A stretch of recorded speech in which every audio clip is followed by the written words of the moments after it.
तो खुलुमबाय लोगोफोर गिबियावनो नोंथांमोनखौ आंनि YouTube चेनेलाव फिन खेबसेबाव बरायनाय थाबाय आसा खालामो नोंथांमोना गासैबो मोजाङै दङ आरो आंबो दासान्दि मोजाङानो दंथ'यो तो लोगोफोर माने गोबाव सान जाबाय जेरावबो माने गिदिंनानै ब्लग खालामनो मोनाखै तो बेखायनो आङो नोंथांमोननि गेजेराव मोनसे बाथ्रा फोरमायनो थाखाय बे भिडिअखौ खालामदों तो नोंथांमोना जायफोर बिथांमोना गोसो गुदुं नोंथांमोना अननानै गावबा गाव जायगाखौ ब्लग खालामनानै आंनि चेनेलाव हर बा आंनो हर आं आंनि चेनेलाव आपल'ड खालामनानै होगोन तो आं बे बाथ्राखौनो नोंथांमोननो फोरमायनो थाखाय बे भिडिअखौ खालामदों नाय लोगोफोर नोंथांमोना नाय गावनि मबाइलखौ नैबेफोरबायदि लादो ओरै लादो माने ओरै लादो बेनिफ्राय गावनि मुं ओमफ्राय गावनि एड्रेस बा जों जेरैबायदि ब्लग खालामो तो नोंथांमोनाबो बेफोरबायदि ब्लग खालामनानै माने आंनो भिडिअ दैथायहर तो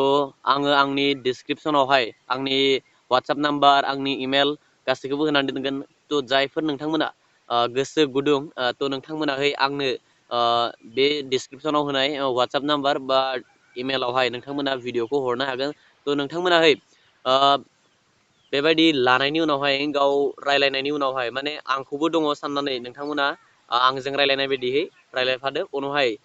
माने आंनोबो एसे गेप्स जायगा दोनलांदो आंबो जेने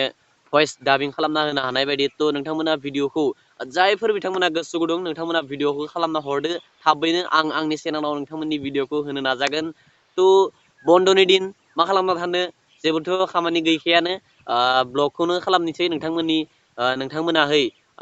जेरावखि थाया मानो आसामावनो जा बा आसामनि बायजोआवनो जा जेरावखि थाया मानो भिडिअखौ खालामनानै हरदो आं आंनि YouTube चेनेलाव नोंथांमोननि भिडिअ बा नोंथांमोननि ब्लगखौहाय होनाय जागोन तो नोंथांमोना भिडिअखौ नायनानै एसेब्लाबो माबा मोनसे बाथ्रा मिथिबाय जानो हागौ तो नोंथांमोना